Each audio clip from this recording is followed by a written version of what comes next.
नमस्कार सभी को। मैं शालिनी केवी टीचर आपका अपने चैनल पर स्वागत करती हूँ। हमारी ये जो पुस्तक है केशी श्रीवास्तव की चल रही है, जिसमें हमारा थर्ड चैप्टर है आदि इतिहास धातु काल का प्रारंभ। यानी हमने इसमें अब तक 2 या 3 वीडियो के थ्रू हमने देखा कि कैसे इंसान ने पत्थरों के प्रयोग से धातु का प्रयोग करना प्रारंभ किया और कैसे हम कांस्य युगीन सभ्यता की तरफ बढ़े, यानी कि सैंधव सभ्यता की तरफ बढ़े। फिर हमने देखा कैसे इसका नाम सैंधव सभ्यता या फिर सिंधु घाटी सभ्यता की कैसे इसका नाम पड़ा। हमने देखा वहां पर कुछ महत्वपूर्ण खोजें हुई जिसमें बहुत सारे विद्वानों ने अपना योगदान दिया। आज हम पढ़ेंगे कि सैंधव सभ्यता जो थी यानी सिंधु घाटी सभ्यता जो थी, उनके जो नगर थे वो कैसे थे, क्या उसमें योजना उन्होंने प्रयोग की थी, वहां पर किस तरह की पद्धतियां थी, क्या वहां पर शहरीकरण था या फिर जो जीवन था वो ग्रामीण जीवन था, क्या वहां के लोग व्यापार या वाणिज्य की तरफ अग्रसर थे या फिर वो लोग खेती करते थे। तो चलिए विदाउट टाइम वेस्ट किए अपना स्टार्ट करते हैं। देखिए, हम जो बात कर रहे हैं वो सिंधु घाटी सभ्यता या सैंधव सभ्यता के शहरीकरण के बारे में कर रहे हैं। इसके लिए हमारे पास बहुत सारी जानकारियां हैं, जैसे कि हमारे पास पुरातात्विक खुदाइयां हैं, खासकर हड़प्पा और मोहनजोदड़ो जैसे बड़े शहरों की। लेकिन और जो है मतलब मेन जो विस्तृत रूप से खुदाई की गई है वो हड़प्पा और मोहनजोदड़ो की गई है, लेकिन और शहरों की भी एक हद तक की गई है। अब देखिए, ये जो बस्तियां थी ये सिर्फ एक बस्तियां ही नहीं थी, बल्कि पूरी योजना के साथ बनाए गए शहर थे, जहां उद्योग धंधे, व्यापार, वाणिज्य सब फूल रहा था, यानी कि सबका विकास हो रहा था। वैसे तो हमें खुदाई से बहुत से स्थल मिले हैं, परंतु विस्तृत खुदाई मोहनजोदड़ो की ही हुई है। और इन नगरों की संरचना में भी ये जो है जो ये हमने और नगर देखे हैं, उन नगरों में भी जो सबसे ज्यादा खास महत्व है वो मोहनजोदड़ो और हड़प्पा का ही है।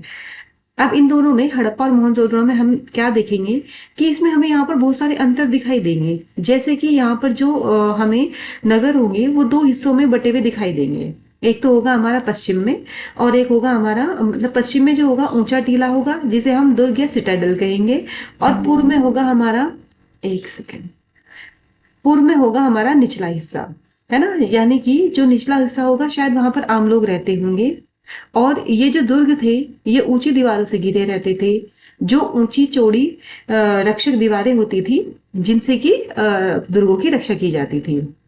यहाँ पर बहुत सारे हमें बुर्ज, बुर्ज का मतलब टावर, यहाँ पर हमें बहुत सारे बुर्ज भी मिले मिले हैं, और मुख्य दिशाओं से आने जाने के लिए बड़े दरवाजे भी हमें यहाँ सब मिले हैं। तो ये सब जो हमने बातें की हैं, रक्षा प्राचीर दीवारें या फिर टावर या फिर आने जाने के लिए बड़े दरवाजे, ये सब हमें उनकी नगर योजना की तरफ इशारा करती है कि उनकी नगर योजना कितनी उन्नत थी। ठीक है, तो चलिए देखिए, एक बार हम बुक में देख लेते हैं कि भारतीय इतिहास में नगरों का जो प्रादुर्भाव है सो सर्वप्रथम सैंधव सभ्यता में हुआ। नगर एक ऐसा विशाल जनसमूह होता है जिसकी जीविका प्रधानतः उद्योग धंधों और व्यापार वाणिज्य पर निर्भर करती है। तो जो नगर होंगे वहां के लोग बिजनेस की साइड होंगे, और जो गांव होंगे वहां के लोग कृषि करते होंगे। तो हम नगर एक ऐसे लोगों को कहते हैं जिनकी जीविका का साधन उद्योग धंधे और व्यापार वाणिज्य होता है। व्यावसायिक उत्पादन के विनिमय द्वारा उन ग्रामों से खाद्यान्न प्राप्त होता है। हड़प्पा सभ्यता के नगरों की खुदाई पर विशेष ध्यान दिया गया है। प्रमुख नगर जिनकी खुदाई की गई है वो है हड़प्पा, मोहनजोदड़ो, चंदोड़ो, लोथल, कालीबंगन, बनावली और धोलीवीरा। इन्हीं के आधार पर इस सभ्यता के नगर नियोजन और भवन विन्यास की जानकारी प्राप्त की जा सकती है। इनमें भी क्षैतिज उत्खनन केवल मोहनजोदड़ो का ही हुआ है। अब हम बात करते हैं हड़प्पा और मोहनजोदड़ो की। तो सैंधव सभ्यता के प्रमुख नगरों में हमारा मोहनजोदड़ो और हड़प्पा उल्लेखनीय है।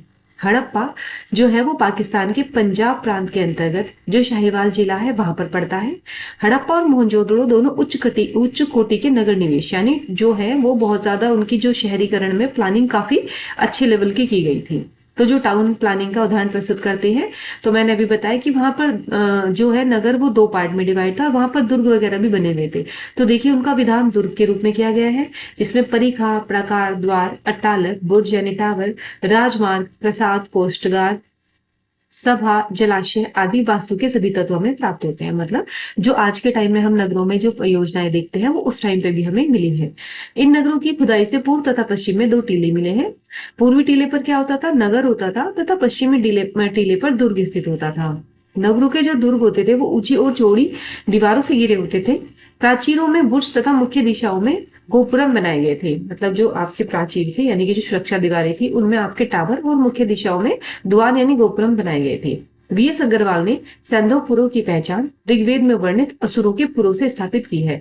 ये बहुत इंपॉर्टेंट है, आपसे पूछ सकते हैं कि जो सैंधव के जो दुर्ग है उनकी पहचान जो है वो ऋग्वेद में वर्णित जो असुर होते थे वो अपने दुर्ग ऐसे ही बनाते थे। ये वाली बात किसने कही है? तो ये वाली बात वी.एस. अग्रवाल ने कही है। इनका निर्माण एक सुनिश्चित योजना के आधार पर हुआ था। हड़प्पा, अब देखिएगा, हड़प्पा है जो, उसके बारे में टाइम टाइम पे लोगों ने खोज की थी। अब सबसे पहले चार्ल्स मैसन ने खोज की थी 1826 में, ठीक है। बाद में कनिंघम और फ्लीट ने भी इनका सर्वे किया, लेकिन उस टाइम तक भी इतनी ज्यादा हमें सफलता नहीं मिली थी। ना तो हमें चार्ल्स मैसन को इतने अच्छे यहाँ से कोई हमें एविडेंस मिले और ना ही कनिंघम और फ्लीट को मिले। फिर उसके बाद इसकी जो असली अहमियत थी वो 1921 में यानी 1921 में पता चली, जब जॉन मार्शल के निर्देशन में दयाराम साहनी ने खुदाई की थी। तो दयाराम साहनी ने 1921 में खुदाई की और उस टाइम किसके नेतृत्व में की थी? उन्होंने जॉन मार्शल के नेतृत्व में। और उन्होंने देखा कि यह नगर करीब 5 किलोमीटर की परिधि में फैला हुआ है और यहाँ पर वही उन्हें दुर्ग, रक्षा प्राचीर, रहने के घरों के चबूतरे और भी बहुत ज्यादा महत्वपूर्ण चीजें यहाँ से मिली। उसमें सबसे एक इम्पोर्टेंट है इनका विशाल अन्नगार। यहाँ पर उन्हें एक विशाल अन्नगार मिला था, ठीक है। और दुर्ग मतलब और बहुत सारी चीजें उन्हें मिली, जैसे दुर्ग, जब उन्होंने देखा दुर्ग तो उसके उत्तर में उन्हें एक टीला मिला, टीला जिसे उन्होंने माउंट एफ की संज्ञा दी। और वहां माउंट एफ में क्या था कि वो 2 पंक्तियों में छोटे छोटे वहां पे घर मिले थे उन्हें। माना जाता है कि ये मजदूरों और श्रमिकों के घर होंगे। और जब उन्होंने उनके अंदर घुस के देखा तो उस घर में कमरे, आंगन ये सब थे, ठीक है। तो उन्हें देखेगा हम कि हड़प्पा में हमें क्या मिला, कैसे कैसे खुदाई की। तो हड़प्पा के टीले का सबसे पहले 1826 में चार्ल्स मैसन ने उल्लेख किया, फिर कनिंघम ने 1853 में और 1873 में इसका सर्वेक्षण किया, लेकिन इन्हें कोई सफलता हासिल नहीं हुई। फिर 1912 में जेफ फ्लिट ने भी यहाँ से सामग्री इकट्ठी की और रॉयल एस्थेटिक सोसाइटी के वहां पे प्रकाशित पत्रिका में इस बात का उन्होंने उल्लेख किया। किंतु कनिंघम और फ्लीट हड़प्पा के पुरातात्विक महत्व का सही सही मूल्यांकन करने में असमर्थ रहे। फिर 1921 में सर जॉन मार्शल जब आपके पुरातत्व सर्वेक्षण विभाग के महानिदेशक थे, तो दयाराम साहनी ने इस स्थल का पुनः अन्वेषण कर 1923-24 तथा 24-25 के दौरान उत्खनन कार्य करवाया। साहनी के बाद फिर 26 से 27 और 33 से 34 तक माधव स्वरूप बस के निर्देशन में हड़प्पा में खुदाई की गई और 1946 में सर मार्टिमर व्हीलर के निर्देशन में भी उत्खनन कार्य करके पुरातत्व महत्व की अनेक वस्तुएं प्राप्त की गई। तो आप इनके जो देखिएगा, जो ये पुरातत्व करता है, इनके नाम जरूर आपको याद होने चाहिए, क्योंकि वो पूछ लेता है कि जैसे हड़प्पा की खुदाई से कौन सा आपका पुरातत्वविद संबंधित नहीं है, ठीक है। तो वो 4 ऑप्शन में से कोई भी एक अलग से नाम दे देगा आपको, तो ये आपको अच्छे से लर्न होना चाहिए। फिर मार्टिमर व्हीलर ने भी बहुत सारी यहाँ से वस्तुएं प्राप्त की। हड़प्पा की खुदाई से पता चलता है कि यह नगर लगभग 5 किलोमीटर की परिधि में स्थित था। हड़प्पा के अवशेषों में दुर्ग, रक्षा प्राचीर, निवास गृह, चबूतरे, अन्नगार ये सब हमें मिले हैं। नगर की रक्षा के लिए पश्चिम की ओर एक दुर्ग का निर्माण किया गया था, मतलब जो नगर हमारा था उसकी रक्षा करने के लिए पश्चिम की ओर एक दुर्ग का निर्माण किया गया था। और यह जो दुर्ग था उत्तर से दक्षिण की ओर 415 मीटर लंबा तथा पूर्व से पश्चिम की ओर 195 मीटर चौड़ा है।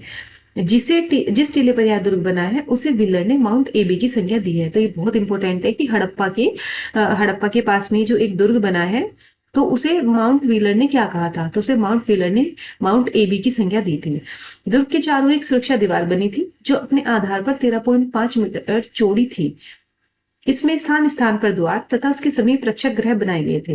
हड़प्पा से मोहनजोदड़ो के समान विशाल भवनों के अवशेष नहीं मिले हैं, यानी मोहनजोदड़ो से हमें विशाल भवनों के अवशेष मिलते हैं लेकिन हड़प्पा से नहीं मिलते।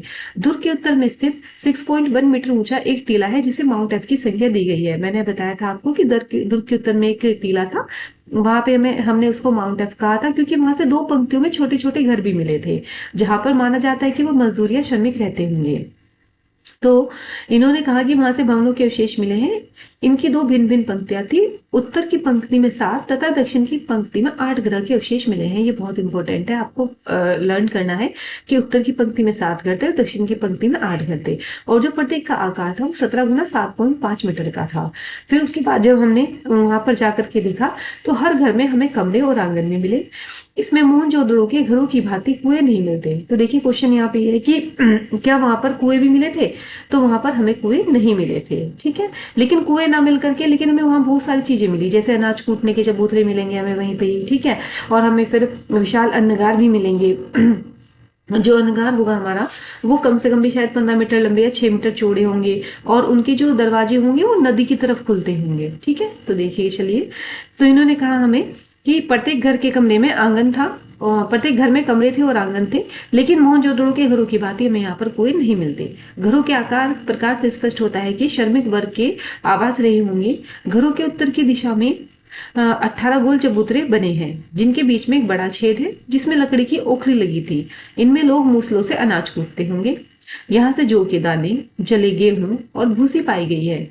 चबूतरों के उत्तर में अन्नगारों की 2 पंक्तियां मिली है। मैंने अभी बताया कि जो अन्नगार है उनकी 2 पंक्तियां मिली है वहां पर, और जो क्या है कि प्रत्येक पंक्ति में 6-6 अन्नगार हैं, यानी टोटल 12 है और एक पंक्ति में 6 हैं, और प्रत्येक 15.24 और गुना 6.10 मीटर के आकार के हैं। सभी के दरवाजे उत्तर दिशा में नदी की ओर खुलते थे। तो मैंने बताया कि जो दरवाजे हैं वो नदी की ओर खुलते होंगे, तो यानी कि इसका मतलब क्या है कि नदी की ओर खुलते होंगे, तो इसका मतलब ये होगा कि जो अनाज वगैरह होगा शायद वो नाव से आता जाता होगा, और हो सकता है कि जलमार्ग उस समय मुख्य साधन के रूप में रहा होगा, मुख्य परिवहन साधन के रूप में। अब देखिए, इतने बड़े पैमाने पर अनाज का भंडारण करना और उसका नदी की तरफ खुलना, ये हमें संकेत करता है कि उस समय जो जलमार्ग है वो मुख्य परिवहन साधन रहा होगा, और साथ ही साथ यह एक संगठित वितरण व्यवस्था की तरफ भी हमें इशारा करता है।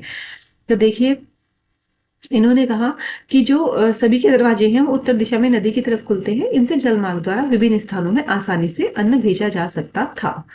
ठीक है, तो अब हमने बात की ये सारी हड़प्पा के बारे में है। ये सारी इंपॉर्टेंट फैक्ट है, आप इनको बहुत अच्छे से लर्न कर लीजिएगा। अब बात करते हैं मोहनजोदड़ो के बारे में। थोड़ा इसका नाम ही सुनने से अजीब लगता है। इसका सिंधी भाषा में जो अर्थ है वो मृतकों का टीला था। इसकी खोज 1922 में राखलदास बनर्जी, वहां पर दयाराम साहनी ने की थी और यहाँ पर राखलदास बनर्जी ने की थी। इसके पुरातात्विक महत्व की ओर विद्वानों का ध्यान आकर्षित किया। 1922 से 1930 तक सर जॉन मार्शल के निर्देशन में यहाँ उत्खनन कार्य कराया गया, और हड़प्पा के समान मोहनजोदड़ो से भी नगर के पश्चिमी भाग में एक दुर्ग का निर्माण किया गया था।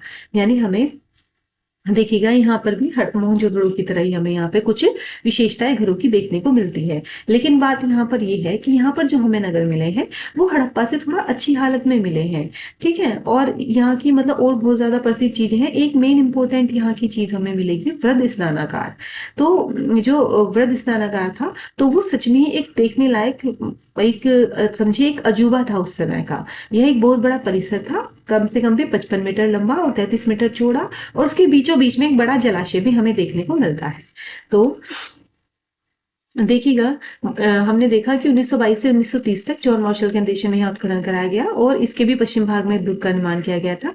यहाँ के अवशेष हड़प्पा के अवशेषों की अपेक्षा अधिक सुरक्षित दशा में है, और इनका विवरण निम्न प्रकार है। मैंने कहा कि वहाँ सबसे इंपोर्टेंट आपका एक जो स्मारक है वो वृद्ध स्नानागार है। यह मोहनजोदड़ो का सर्वाधिक उल्लेखनीय स्मारक है, जो उत्तर से दक्षिण तक इतने मीटर लंबा और इतने मीटर चौड़ा हमें देखने को मिलता है। इसके केंद्रीय खुले प्रांगण के बीच जलकुंड या जलाशय बना हुआ था, और यह जलाशय भी 39 फुट और 23 फुट चौड़ा था। ठीक है, अब देखिए इस जलाशय की खास बात क्या है। ये ना मतलब 12 मीटर लंबा और 7 मीटर चौड़ा और शायद 2.5 मीटर गहरा था। इसमें उतरने के लिए क्या था कि उत्तर दिशा की साइड से इसमें सीढ़ियां बनी हुई थी, और जो इसमें फर्श था वो पक्की ईंटों का था, और जो पानी का रिसाव था उसको रोकने के लिए भी इसमें कमाल की तकनीक इस्तेमाल की गई थी। कमाल की तकनीक मतलब इसमें जो फर्श था और दीवार थी, इनके जुड़ाव के लिए जिप्सम के गारे का इस्तेमाल हुआ था, और जो बाहरी दीवारें थी उन पर टॉमर का एक मोटा प्लास्टर चढ़ाया गया था, ताकि जो पानी है वो बिल्कुल भी ना रिसे। यानी कि ये उस जमाने की एक ऐसी वाटर प्रूफ टेक्निक थी जो मतलब इसका मतलब इस टेक्निक का कोई तोड़ नहीं था उस जमाने की इस टेक्निक का। ठीक है, और फिर उसके पास में इन्होंने क्या था कि जो जलाशय था उसके आसपास इन्होंने कुछ बरामदे और कमरे भी बनाए थे। एक कमरे में तो बड़ा कुआं भी मिला है इन्हें। ठीक है, यानी कि ऐसा होता होगा कि शायद इसी से जलाशय में पानी भरा जाता होगा, या तो मतलब ये जो है आपका माना जाता है जलाशय हो सकता है शायद किसी धार्मिक उपयोग के लिए, या फिर किसी अनुष्ठान जब कोई होता होगा तो उसमें स्नान के लिए यूज किया जाता होगा। ठीक है, तो चलिए आगे बढ़ते हैं। इन्होंने कहा है कि ये जो मोहनजोदड़ो में उल्लेखनीय स्मारक है वृत्त स्नानागार, ये इतने मीटर लंबा चौड़ा और ये सब गहरा है। इसमें उतरने के लिए उत्तर से दक्षिण की ओर सीढ़ियां बनी हुई थी। जलाशय का जो फर्श था वो पक्की ईंटों से बना हुआ था। फर्श तथा दीवारों की जुड़ाई जिप्सम से की गई थी। बाहरी दीवार पर बिटुमेन का 1 इंच मोटा यानी कि 2.5 सेंटीमीटर चौड़ा एक प्लास्टर लगाया था इन्होंने। ठीक है, यानी कि जो बाहरी दीवार थी उस पर भी इन्होंने एक मोटा प्लास्टर चढ़ाया था ताकि पानी बिल्कुल ना रिसे। जिप्सम तथा बिटुमेन जलाशय को सुदृढ़ बनाते हैं। विशाल स्नानागार भवन के दक्षिण पश्चिमी छोर पर एक नाली थी, यानी कि जो विशाल स्नानागार है उसके पास एक नाली भी थी जिसके द्वारा पानी निकाला जाता था। जलाशय के तीनों ओर बरामदे और उनके पीछे कई कमरे तथा गैलरियां भी मिली हैं। इनमें से एक कमरा है, उसमें ईंटों की दोहरी पंक्ति से बनाया गया एक कुआं भी मिला है, जिसमें स्नानागार में पानी भरा जाता था। तो मैंने कहा है कि जो वो कुआं मिला है तो संभावना ये है कि जो स्नानागार था शायद उसमें पानी भरा जाता होगा। और प्रत्येक कमरों में ईंटों की बनी हुई सीढ़ियां मिलती हैं, जिससे अनुमान किया जाता है कि इनके ऊपर दूसरी मंजिल भी रही होगी। मैके का अनुमान है कि इसमें पुजारी रहते होंगे जो ऊपरी कक्ष में पूजा पाठ करते थे तथा नीचे के कमरों में स्नान करते थे। तो ये किसका विचार है? मैके का। वृत स्नानागार के उत्तर में छोटे स्नानागार बने हैं। संभवतः वृत स्नानागार सामान्य जनता के लिए तथा इसका उपयोग शायद धार्मिक समारोह के अवसर पर किया जाता था। इससे सूचित होता है कि सैंडल सभ्यता में धार्मिक कार्यों के लिए तथा शरीर संस्कार के लिए स्वच्छता का अत्यंत ऊंचा आदर्श था। अब देखिए, मार्शल ने तो इसे तत्कालीन विश्व का एक आश्चर्यजनक निर्माण बताया है। तो ये मोस्ट इंपोर्टेंट लाइनें हैं कि मैके ने क्या कहा है और आपके जो है आश्चर्यजनक निर्माण किसने बताया? मार्शल ने बताया है।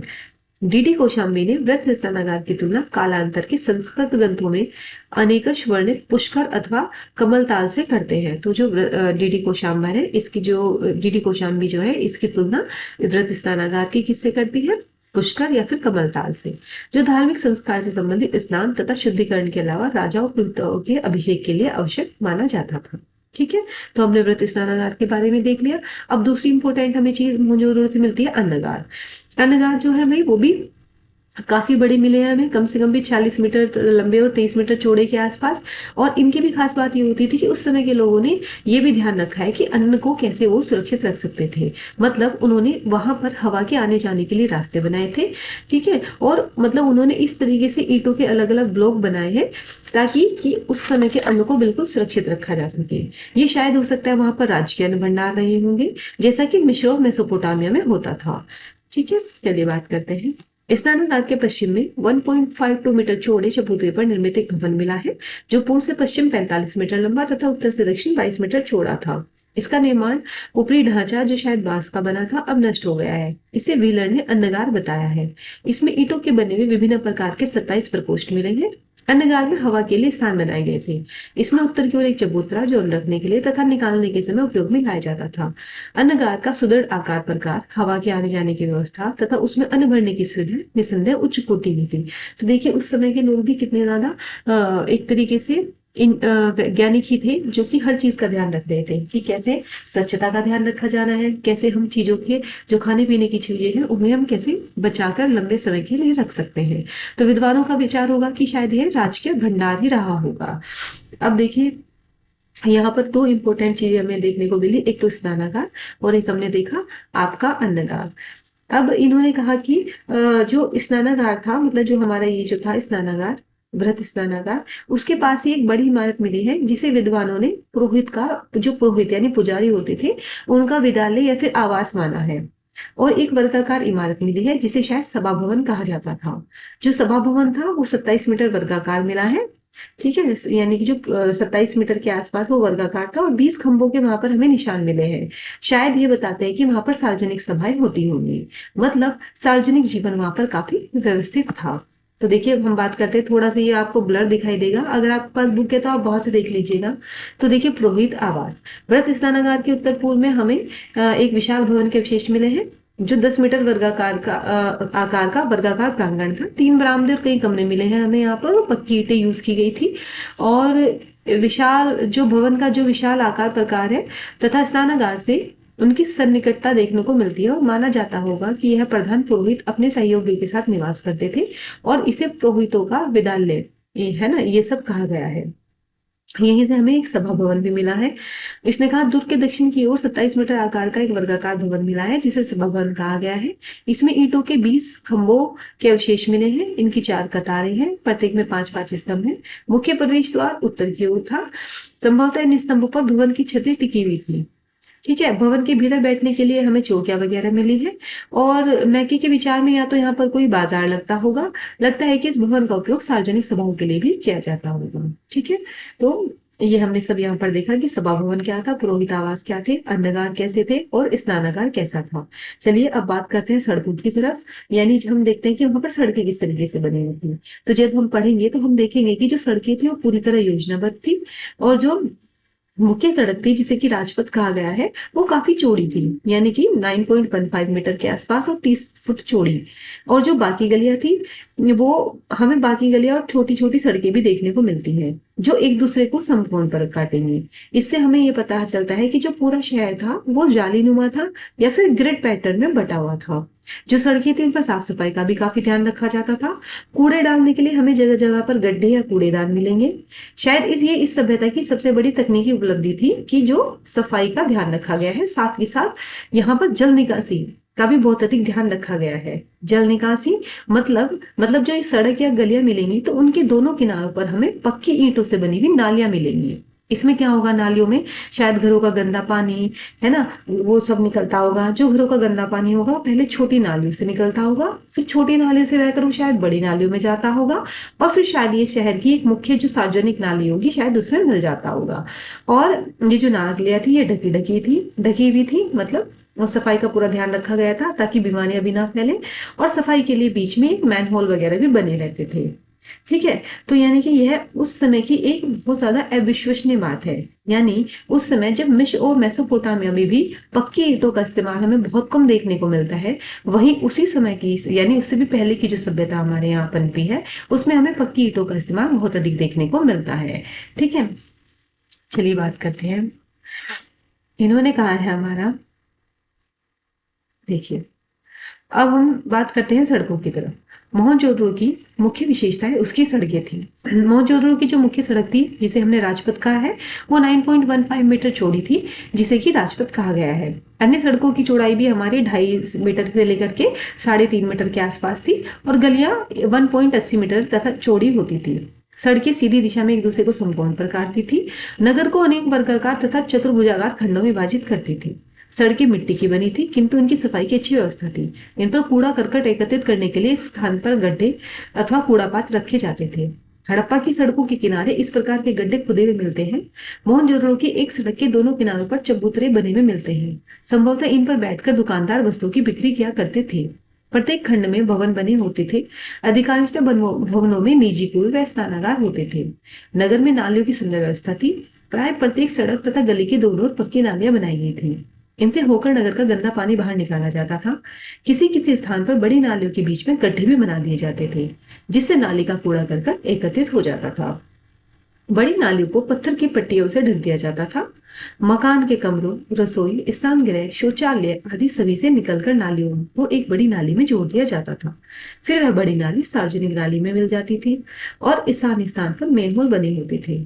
इन्हें बड़ी बड़ी ईंटों से ढका जाता था, जिन्हें हटाकर नाली को साफ करते थे। नालियों की यह विस्तृत व्यवस्था सैंडल सभ्यता की एक अद्भुत विशेषता है, जो किसी अन्य समकालीन नगरों में नहीं दिखाई देती। इनकी देखरेख अवश्य ही आधुनिक युग की भांति नगर पालिकाओं द्वारा की जाती होगी। रोम निवासियों के काल तक किसी भी दूसरी सभ्यता के अंतर्गत सैंडल सभ्यता के समान नालियों का सुप्रबंध देखने को नहीं मिलता। 18वीं शती के पूर्व लंदन तथा पेरिस जैसे नगरों में भी सफाई की इतनी उत्तम व्यवस्था स्थापित नहीं हो पा रही थी। तो यानी ये जो व्यवस्था है ये केवल हमारी कहाँ, हमारी सिंधु सभ्यता में ही देखने को मिलती है। ठीक है, मकान, नालियां तथा स्नान गृह अच्छी तरह से पकाई गई ईंटों की सहायता से बनते थे, और जो ईंटें होती थी वो चतुर्भुजाकार होती थी। ठीक है, तो यानी हमने देखा कि यहाँ पर हमारे यहाँ पर हर चीज की व्यवस्था की गई है। ठीक है, यानी चाहे वो हमारा ईंटें वगैरह ही क्यों ना हो, नालियां ही क्यों ना हो, सड़कें क्यों ना हो, या फिर स्नानागार वगैरह, इन सब से। अब देखिए हमारी बात चल रही है ईंटों की। जो ईंटें हैं वो भी चतुर्भुजाकार हैं, और इन्होंने कहा है कि मोहनजोदड़ो से प्राप्त सबसे बड़ी ईंट हमारी 51 सेंटीमीटर लंबी और 26 सेंटीमीटर चौड़ी और इतनी मीटर आकार की मोटाई की है। 6 सेंटीमीटर आकार उसकी मोटाई है। सामान्यतः 27, 13 और 6 पॉइंट यानी कि अनुपात जो है इनका, अगर हम अनुपात देखेंगे तो 4:2:1 ही आकार की ईंटों का प्रयोग होता है। सबसे छोटी ईंट का जो आकार है वो हमारा 24, 11 और 5 सेंटीमीटर का मिलता है। उल्लेखनीय है कि सिंधु सभ्यता की समकालीन मिस्र सभ्यता में भी पक्की ईंटों का प्रयोग नहीं किया गया है तथा मेसोपोटामिया में भी इनका सीमित मात्रा में प्रयोग मिलता है। तो यानी मिस्र में तो हमें पक्की ईंट देखने को मिलती ही नहीं है, मेसोपोटामिया में मिलती है, लेकिन उनका बहुत सीमित उपयोग मिलता है। जबकि हड़प्पा और मोहनजोदड़ो यानी सिंधु घाटी सभ्यता में इनका जो उपयोग है वो काफी देखने को मिलता है। सिंधु सभ्यता के भवन है वो 3 प्रकार के हमें मिलते हैं, निवास गृह, विशाल भवन और सार्वजनिक स्नानागार। यहाँ के छोटे छोटे मकानों में 2 कमरे होते थे, जबकि बड़े मकान महलों के आकार के होते थे। मकानों के जो दरवाजे हैं वो गलियों की ओर होते थे। अभी तो देखिएगा, ये बहुत इंपॉर्टेंट बात है कि जो मकानों के दरवाजे हैं ना वो गलियों की ओर होते थे, मतलब वो मुख्य सड़क पर नहीं खुलते थे। ये माना जाता था कि मुख्य सड़क पर जो है वो बहुत ज्यादा शोर शराबा और प्रदूषण रहता होगा, तो इन सब से बचने के लिए, तो मुख्य सड़कों के कोलाहल और प्रदूषण से बचने के लिए शायद दरवाजे, खिड़कियां या फिर रोशनदान सड़कों की ओर न होकर पिछवाड़े की ओर खुलते थे। तो देखिए उस समय पर भी लोगों ने कितनी चीजों का ध्यान दिया है, यानी उन्होंने प्रदूषण का, शोर शराबे का, हर चीज का उन्होंने ध्यान दिया है। प्रत्येक मकान में रसोई घर भी मिले हैं, आंगन, कुएं और स्नानागार तथा ढकी नालियां बनी होती थी। मकानों के दरवाजे संभवतः लकड़ी के बने होते थे और मध्य में न होकर अंत में लगाए जाते थे। ठीक है, तो हम अब जो हमने अभी तक देखा है, तो हम अगर संक्षिप्त में बात करें तो यह हमें बहुत ही संगठित समाज की तरफ इशारा करता है। यह एक ऐसी व्यवस्था थी जिसमें योजना को बनाने और उसे लागू करने की क्षमता थी। कुल मिलाकर देखें तो एक उन्नत शहरी व्यवस्था हमें यहाँ पर देखने को मिलती है। हमें यहाँ योजनाबद्ध शहर, प्रभावशाली इमारतें जैसे स्नानागार, अन्नगार और अद्भुत जल निकासी प्रणाली हमें यहाँ देखने को मिलती है। एक विचारणीय बात यह है कि जैसे मिस्र और मेसोपोटामिया का जिक्र किया गया है, वहां पर विशाल राजमहल तो मिलते हैं, जैसे बड़े बड़े मंदिर भी मिले, राजमहल भी मिले, लेकिन सिंधु घाटी सभ्यता में जो है जोर वो भव्य महलों और मंदिरों पर उतना नहीं था जितना कि सार्वजनिक उपयोग की संरचना पर था। और सार्वजनिक उपयोग की संरचना मतलब इन्होंने यहाँ पर नागरिक सुविधाओं पर अधिक ध्यान दिया, जैसे इन्होंने स्नानागार बनाए, अन्नगार बनाए, सड़कें, नालियां, ये सब। तो हमें यह सब यह सोचने पर मजबूर करते हैं कि क्या उनका जो समाज है वो समतावादी था या फिर जो शासन का स्वरूप था वो थोड़ा अलग था। यहाँ पर जो जीवन हमें देखने को मिलता है, तो यहाँ पर हमने देखा कि जो शासक थे वो व्यक्तिगत प्रदर्शन से ज्यादा महत्व सामुदायिक सुविधाओं को देते थे। तो अब देखिएगा ये जो हमें यहाँ पर कितने एक संगठित समाज का दर्शन कराता है। और तो आज की वीडियो में इतना ही। मेरी वीडियो पसंद आती है तो प्लीज चैनल को सब्सक्राइब करें, वीडियो को लाइक करें। Thank you.